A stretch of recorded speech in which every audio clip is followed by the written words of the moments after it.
ባለፉት 7 ዓመታት በጤና ልማት ዘርፍ የተሻለ ውጤት ተመዝግቧል አሉ የደቡብ ኢትዮጵያ ክልል ጤና ቢሮ ኃላፊው አቶ እንዳሻው ሽብሮ። በክልሉ ጤና ቢሮ አስተባባሪነት ክልል አቀፍ የጤና ባለሙያዎች ቡድን በወላይታ ሶዶ ከተማ በግሉ ዘርፍ አገልግሎት ከሚሰጡ ተቋማት መካከል ግሬስ ሆስፒታልንና ኤግዞደስ ፋርም ኮሌጅን ጎብኝተዋል። ለታረቀኝ ተስፋዬ ዘገባ እድገት እስራኤል። የደቡብ ኢትዮጵያ ክልል ጤና ቢሮ ባለፉት 7 ዓመታት በጤናው ዘርፍ የተሰሩ ስራዎችን በወላይታ ሶዶ ከተማ ውስጥ ከጤና ባለሙያዎች ጋር ተዘዋዝሮ ጎብኝተዋል። በተለይም በሙያው የተካኑ ከ120 በላይ ባለሙያዎች እንደሚገኙ የሚነገርለት ግሬስ የመጀመሪያ ደረጃ ሆስፒታልና ኤግዞደስ ፋርም ኮሌጅ የስራ እንቅስቃሴ ተመልክተዋል።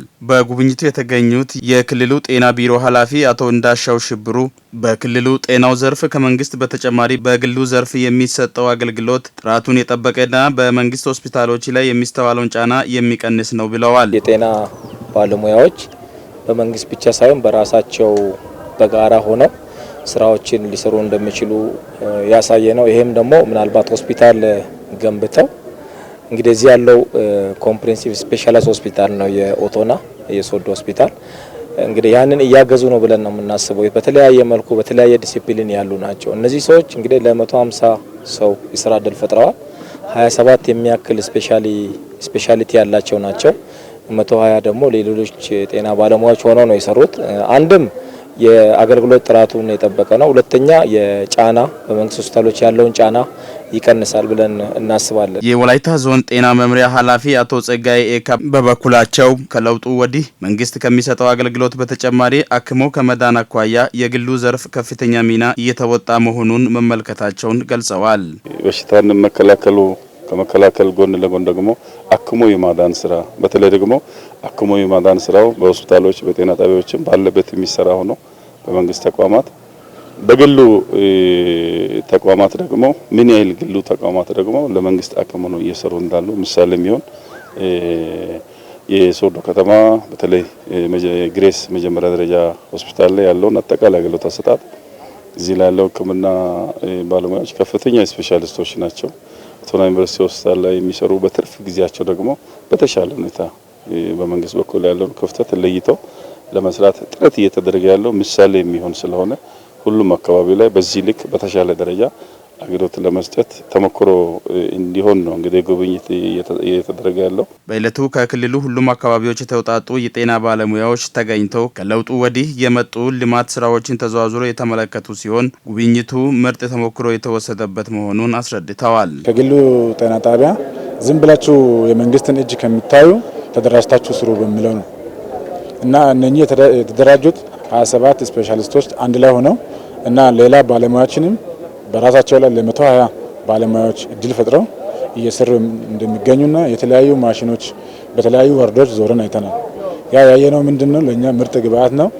አሁን እዚህ በሶዶ ከተማ ባደረግነው ጉብኝትም ከዚህ ከኤግዞደስ ኮሌጅም በተለይ የእንስሳት ሀብት አገልግሎት ጋር በተያያዘ አንደኛ ከ1 ቀን እስከ 45 ቀን ያሉ ጫጩቶችን እንዴት ባለ መልኩ እንዲፈለፈሉ አድርጎ ለከተማው እያቀረቡ እንደሆነ ያንንም ያየንበት የወተት ላሞችን እንዴት ባለ መልኩ እያረቡ እንደሆነ ተሞክሮ የወሰንበት የወተት ማቀነባበሪያ ማሽኖችን ተጠቅሞ ደግሞ ለማህበረሰቡ የወተት አገልግሎት ማማ አገልግሎት እንደገና ደግሞ የረጋ ወተት አገልግሎት እንዴት እየሰጡ እንደሆነ ያየንበት ጥሩ ተሞክሮ ያየንበት ነውና በጣም ይበል የሚያስብል ነው። ያየሁት ይሄ ነው ልል አልችልም። እጅግ በጣም ለውጥ አለ። እኛው እዚህ ተወላጆች እስከሆንን ድረስ ምንም የሌለው ነገር ወደ መኖር ስለወጥ ልማት ተሰርቶ ደግሞ ባይኖቻችን እያየን ይህ ልማት አልተሰራም ማለት አይቻልም። ልማት በጣም ተሰርቷል። ሙሉ በሙሉ ባይሆንም ተሰርቷል። መንግስት ደግሞ በእንደዚህ አይነት አነሳስ ከተንቀሳቀሰ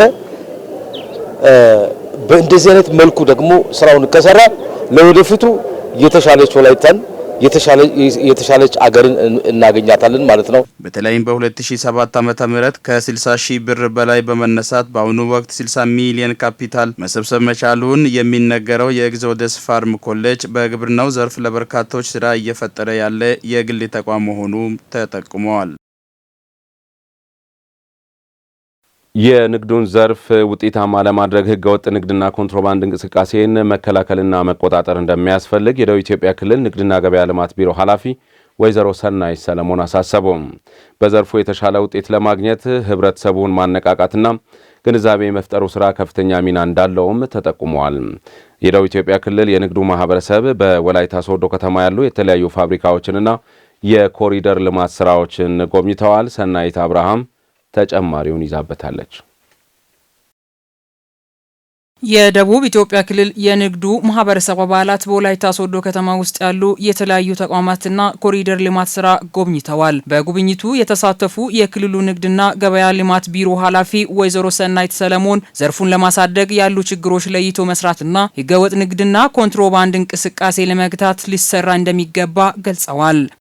አዳዲስ ሪፎርሞች ተግባራዊነት ላይ የበኩሉን በማኖር የብልጽግና እሳቤዎች የሀገር እድገት ላይ የራሱን አሻራ በየደረጃው በማኖር ህጋዊ ንግድ ላይ በመንቀሳቀስ ህገወጥነትን እና የኮንትሮባንድ እንቅስቃሴን በመከላከል ረገድ አቅም በመሆን እንግዲህ ህገወጥ ንግድና ኮንትሮባንድ የሀገርን የህዝብን አቅም ነው የሚበላው። ህገወጥነት ህጋዊ የሆነውንም ነጋዴ አቅም ነው የሚበላውና ያንን በመከላከል ደረጃ ግብር በወቅቱ በአግባቡ በመክፈል እና ሌሎችም የልማት እንቅስቃሴዎች ላይ ጥሪ በሚደረግበት ጊዜ እንደ ሌላኛው የክልላችን የማህበረሰብ ክፍል የነቃ ተሳትፎ በማድረግ የበኩሉን ሚና መወጣት መቻል አለበት። በክልሉ ከሚገኙ ሁሉም ዞኖች የተወጣጡ የንግዱ ማህበረሰብ አባላት በወላይታ ሶዶ ከተማ ያሉ ፋብሪካዎችን በጎበኙበት ጊዜ ወደ ራሳቸው አካባቢ በመውሰድ ልምድ ለመቀመር የሚያስችል ተሞክሮች መቅሰማቸው ተጠቁሟል። ከ12ቱም ዞኖች ከ3ቱም ሪጂዮፖሊስ ከተማ አስተዳደሮች የተውጣጡ ወካይ የሆኑ የንግድ ማህበረሰብ ይዘን ነው ጉብኝት ያደረግነው። እነኚህ የንግድ ማህበረሰብ አካላት ወይም ወኪሎች ዛሬ ባካሄድ ነው ጉብኝት ልምድ ይቀስማሉ፣ ተሞክሮ ይወስዳሉ። ወላይታ ላይ ያዩትን ወደ ራሳቸው አካባቢ ያሰፋሉ። ራሳቸው አካባቢ ያለውን ደግሞ ከዚሁ ከወላይታ ማህበረሰብ ለወጣው የንግዱ አካል ልምድ የሚጋሩበት ጉብኝት ነው ያደረግነው ማለት ነው። ከዚህ ቀደም በውጭው ዓለም ምናምን እናያቸው ናቸው። አሁን ላይ ትልቅ ፋብሪካዎች ወደ ሀገራችን እኛም ጋር በጣም ብዙ አሉ እንደነዚህ አይነት ነገሮች። ፋብሪካዎቹ ግን ቆሞ እንዳይቀሩ ምርት ላይ መሰራት ስላለበት ህብረተሰቡ የብድር አገልግሎት ቢመቻችለት ግንዛቤ ላይ ቢሰራ እና ወደዚህ ስራ ገብቶ ካለበት አሁን የኑሮ ውድነት ከአንዳንድ ይወርዳል ብዬ አስባለሁ። በዚህ ቢቀጥል ምግብ ላይ ነው አይደል መስራት ያለበት። ምግብ ላይ መስራት ካለበት ግብርናው ላይ በሰፊው መስራት እየተሰራ ነው፣ ግን በቂ ነው ብዬ አላምንም። እጅግ መሰራት አለበት፣ ይቻላል። ከተለያዩ ዞኖች የመጡ የንግዱ ማህበረሰብ በበኩላቸው በርካታ ስራ አጥ ቁጥር ሊቀንስ የሚችለው ይህ ዘርፉ በየቦታ ቢስፋፋ ይበልጥ ተጠቃሚ ለማድረግ እንደሚያስችል ገልጸዋል። ለተጠቀፉትን አይተናል፣ በተግባር ማለቱን አይተናል። እስከዚህ ደግሞ ገብተን ጎብኝተን አይተናል። ይሄ ለስራ ተነሳሽነት ይኖረዋል ብዬ አስባለሁ። ማንም ሰው ወደ ስራ እንዲገባ ያነሳሳዋል። ጥሩ ነገሮችን ሲያይ ሰው በአይምሮ ይቀርጻል፣ የሚቀርጸው ነገር ይኖራል። ለስራ አጡ መፍትሄ ይሆናል ተብሎ እንደዚህ ነገሮች እንደዚህ ፋብሪካዎች፣ ኢንዱስትሪዎች፣ የተለያዩ ልማቶች ቢበዙ እነዚህ ነገሮችን ይቀርፋሉ ብለን እናስባለን። በየቦታውም በየመድረኩም እነሱ ነገሮች እነዚህ ናቸው። በተረፈ ስራ አጥ ወደ ስራ ሲገባ ስራ ሲያገኝ አገር ሰላም ነው የሚያገኘው። ከዚህ በፊት እነዚህ ሲንዶማ ከውጭ ይመጣል። አሁን በዚህ በአሁኑ በለውጡ ማግስት እዚሁ አካባቢ ላይ ማምራት ጀምሯል። ማምራት ስለጀመረ ሁላችን በጣም ደስ ብሎናል። እንዲሁም እዚሁ ብቻ ይቅርና ኤክስፖርት እየተደረገ ነው። ይሄ ማለት አንድ ለውጥ ነው ለአካባቢያችን ማለት ነው። ለሀገራችን ለዚህ ለኢትዮጵያ በጣም ከባድ ለውጥ ማለት ይቻላል። በዛ ልክ ሁሉም ቦታ ላይ እንደዚሁ ግብርና ባለሙያዎቹ ሌሎችንም ያስተማረ ምርጥ ዘሩ እንደም የተሻለ ሆነው ወደኛም እንደ አካባቢ ሄደው የተሻለ በቃ ራሳችን ሰርተን እንደዚሁ ለዱቄት ፋብሪካ ለማቅረብ በበኩሌ ዝግጁ ነኝ። በዚህ ምርትና ምርታማነቱ በቀጠለ መልኩ በዚህ በመቀጠል ከዚህ የተሻለ ነገር ምርት ኖሮ በየቦታውም እንደዚህ የቀጠለ ፋብሪካ ተቋቁሞ እንደዚህ የተሻለ ሰፋ ያለ በቃ ለአካባቢያችን ስራ ለመቅረፍም ቢሆን ለማናቸውም መታገል መትጋት አለብን ነው የምለው። ከዚህ ማከለ ያገኘነው አንደኛ ምርትና ምርታማነትን ማሳደግ፣ በአካባቢያችን አካባቢ ባሉ ዞኖች ምርትና ምርታማነትን ማሳደግ የንግዱን ዘርፍ ለማሳደግ እርስ በርስ ተቀናጅቶ መስራትና ችግሮችን ለይቶ በመፍታት ለተሻለ ውጤት እንደሚሰራ ተገልጿል። ኦሞ ባንክ ለወጣቶች የስራ ዕድል ፈጠራን እንዲያገዝ ውዝፍ ዕዳና ብድር አመራረስ ላይ ሁሉም ባለድርሻ አካላት ርብርብ እንዲያደርጉ የወላይታ ዞን የመንግስት ዋና ተጠሪው አቶ ዘውዱ ሳሙኤል አሳሰቡም።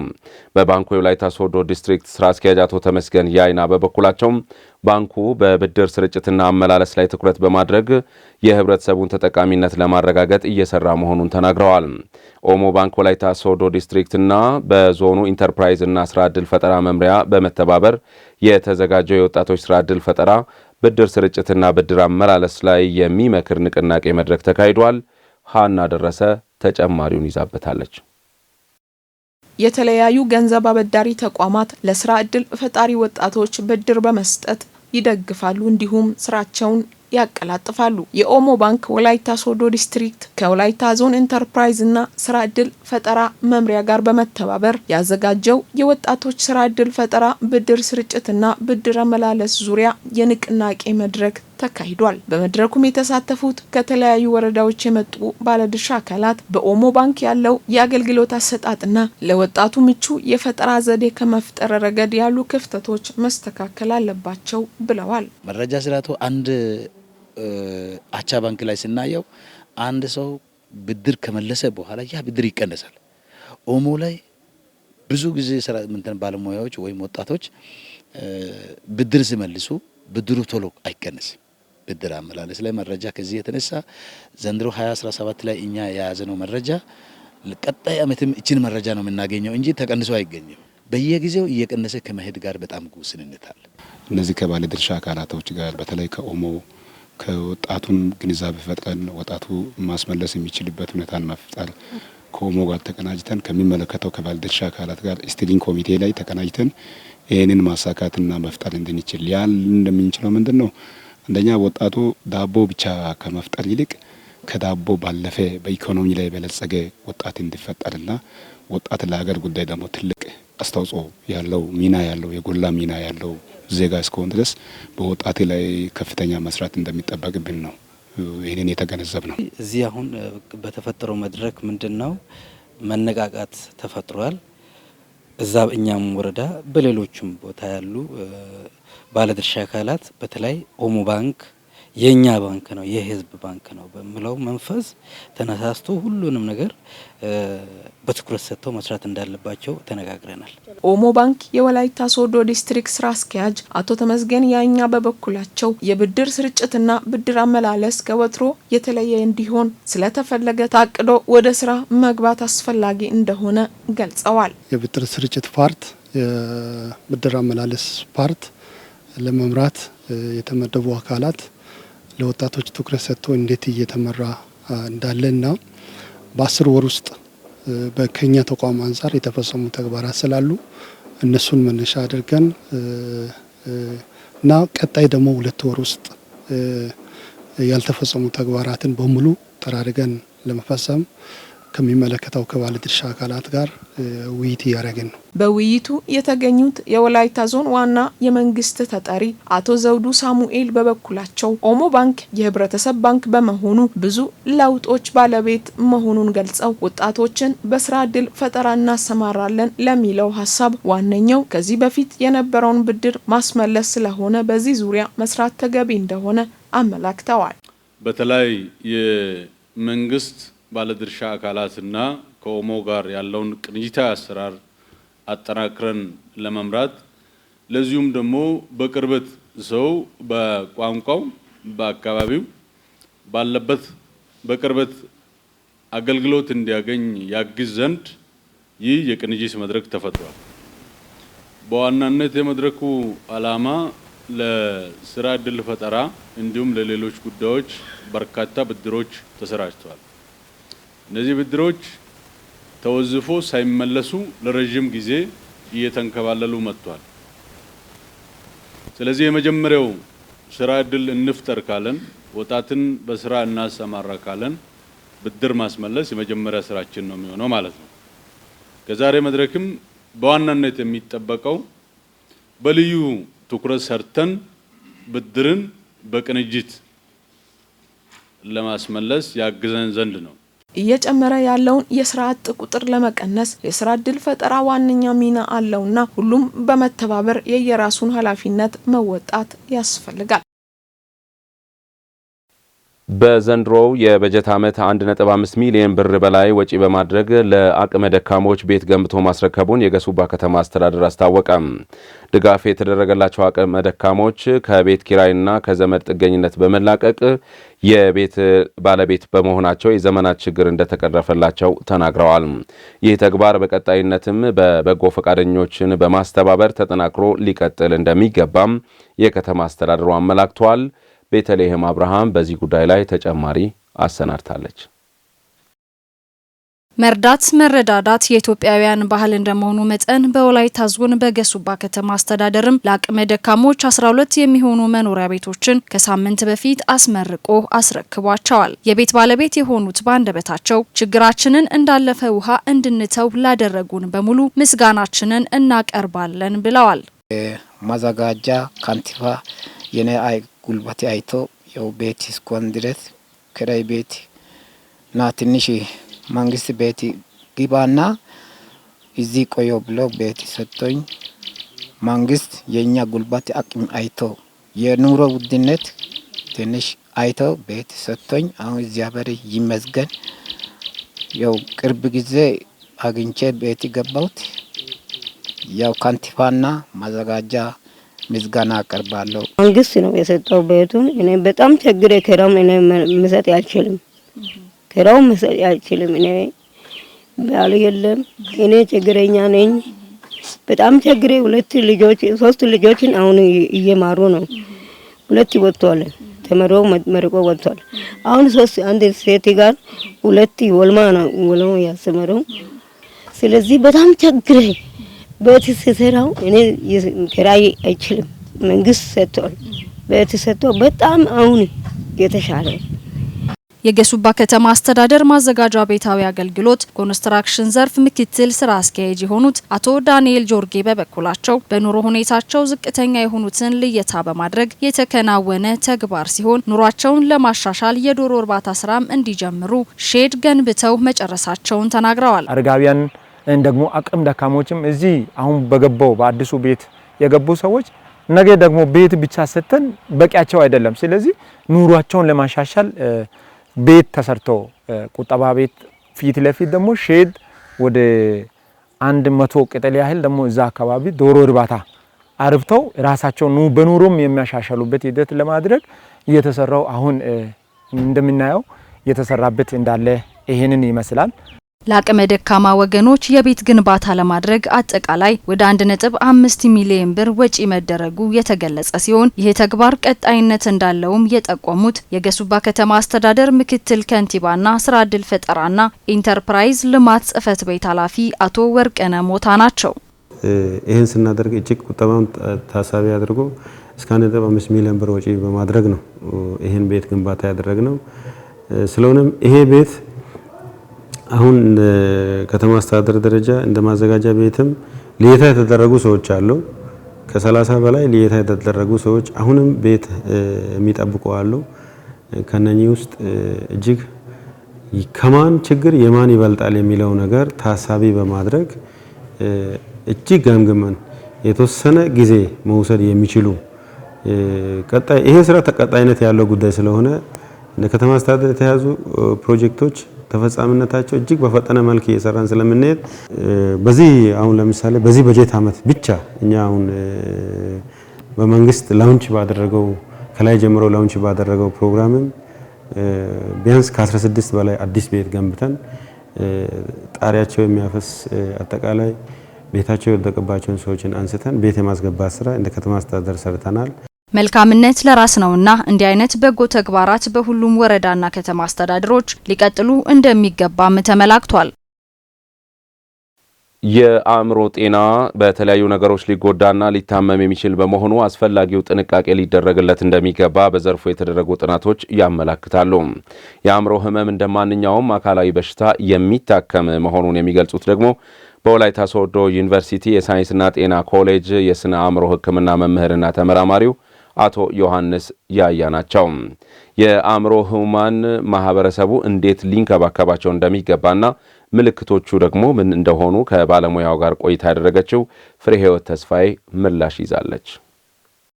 የአእምሮ ጤና በተገቢው ካልተጠበቀ ከልጅነት ጀምሮ የሚጎዳ በመሆኑ ለአእምሮ ህመም ያጋልጣል። በዘርፉ የተደረጉ ጥናቶች እንደሚያመላክቱት በሀገራችን በሚሊዮን የሚቆጠሩ ሰዎች በሱስና በተለያዩ ምክንያቶች ለአእምሮ ህመም ተጋላጭ ሆነዋል። ታዲያ የአእምሮ ህመም እንደ ማንኛውም አካላዊ በሽታ መታከም የሚችል ሲሆን የህመሙ መንስኤና አንድ ሰው መታመሙን እንዴትስ ማወቅ ይችላል ስንል በወላይታ ሶዶ ዩኒቨርሲቲ የጤና ሳይንስና ሕክምና ኮሌጅ የስነ አእምሮ ሕክምና መምህርና ተመራማሪ ዮሐንስ ያያን ጠየቅን።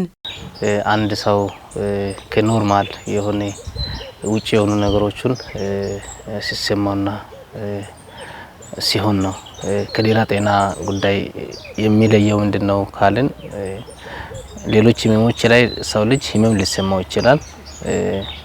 የተለያዩ ህመሞች ሊሰሙት ይችላሉ። አእምሮ ህመም ግን መታመሙ የምናውቀው ከባህሪ ነው። ከሚያወራቸው ነገሮች፣ ከሚሆኑት ነገር፣ ከሚያደርጋቸው ነገሮች ነው ህመሙን ምልክቶቹን የምንረዳው። ስለዚህ ከብዙ ነገሮች ነው የሚመጣው። ልክ እንደ ሌላው ህመም ከአንድ ከሁለት ነገር ብቻ ሳይሆን በአጠቃላይ ከሶስት ዋና ዋና ነገሮች የሚመጣ ነው የአእምሮ ህመም። እነዚህን በሶስት ዋና ዋና ነገሮች ስራ አድርገን ሲናይ ባዮሎጂካሊ የሚነሱ ብዙ ነገሮች ይኖራሉ። ሳይኮሎጂካሊ ለአእምሮ ህመም ምክንያት የሚሆኑ ነገሮችም ብዙ ነገሮች የሚነሱ አሉ። ሶሻል ወይም ኢንቫይሮንሜንታል ምክንያቶች የምንላቸው ብዙ ከዛ ስር የሚነሱ አሉ። ስለዚህ በአጠቃላይ አእምሮ ህመም ከሌላው አካላዊ ህመም የሚለየው ለዛ ሰው ላይ ታወቅ ይችላል። የስነ አእምሮ ሕክምና መምህር ዮሐንስ ያያ አንድ ሰው የአእምሮ ታማሚ ሲሆን እንደየ ህመሙ ደረጃ የሚሰጥ ሕክምና መኖሩን ያነሳሉ። ሶስት ዋና ዋና ነገሮች ተነስተን ነው ሕክምና የምንሰጠው። ባዮሎጂካሊ በመድኃኒት የሚታከም ሕክምና አለ። አንድ ሰው የአእምሮ የተለያየ አእምሮ ህመም አለ። የአእምሮ ህመም እንግዲህ ከ400 በላይ የአእምሮ ህመም አለ በዚህ ሰዓት የታወቀ። ከነዛ ለእያንዳንዳቸው የሚያስፈልገው መድኃኒት አለ። ስለዚህ እነዚህ መድኃኒቶችን በማዘዝ ባዮሎጂካል ህክምና መስጠት ይቻላል። ሆስፒታል ሄዶ የሚያገኙት መድኃኒት። ሌላው ሳይኮሎጂካሊ በስነ ልቦና ወይም ሳይኮቴራፒ የምንላቸው ህክምናዎች አሉ። የተለያዩ ሳይኮቴራፒ ሞዴል አሉ። በነዛ ለእያንዳንዱ ሰው የሚያስፈልገው ከሚያሳየው ከምልክቶቹና ከሚያደርጋቸው ነገሮች አንፃር ተነስተን ለዚህ ሰው እንደዚህ አይነት ንግግር ህክምና ወይ ሳይኮቴራፒ ያስፈልጋል የሚለው ባለሙያው ይወስንና በዛ ሳይኮቴራፒ ሊታከም ይችላል።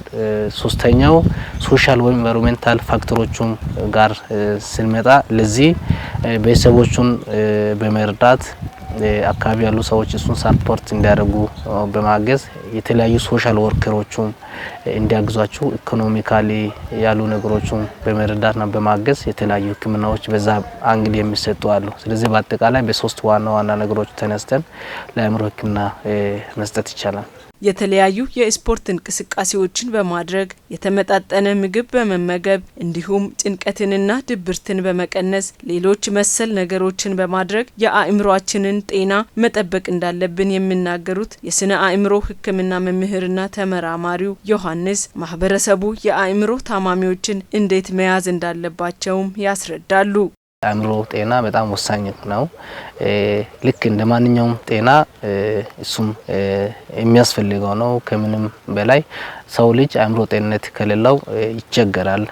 ራሱ ብቻ አይደለም የሚሰቃየው፣ ቤተሰቦቹ ይሰቃያሉ፣ ማህበረሰቡ ይሰቃያል፣ ብዙ ችግር ይደርስበታል። ስለዚህ ኮሚኒቲ ማህበረሰቡ ምንድነው ማድረግ አለበት? አእምሮ ህመም ያለባቸውን ሰዎች መንከባከብ፣ በተቻለ መጠን ከማግለል ይልቅ መንከባከብ፣ ሰፖርት ማድረግ፣ በማገዝ ሰዎቹ ወደ ጤንነታቸው እንዲመለሱ ወደ ጤና ተቋም በመላክ የራሳቸውን ድርሻ እንዲወጡ ጥሪ ለማቅረብ ፈልጋለሁ። የስነ አእምሮ ሐኪሙ የአእምሮ ህመም በመታከም መዳን የሚችል በሽታ መሆኑን በመጥቀስ ቀድሞ ለመከላከል ደግሞ አንድ ሰው የተለያየ ስሜት ሲሰማው ወይም የሚረብሽና የሚያስጨንቅ ነገሮች ሲከሰቱ ወደ ጤና ተቋም በመሄድ የስነ አእምሮ ሐኪሞችን ማማከር አስፈላጊ መሆኑን አመላክተዋል።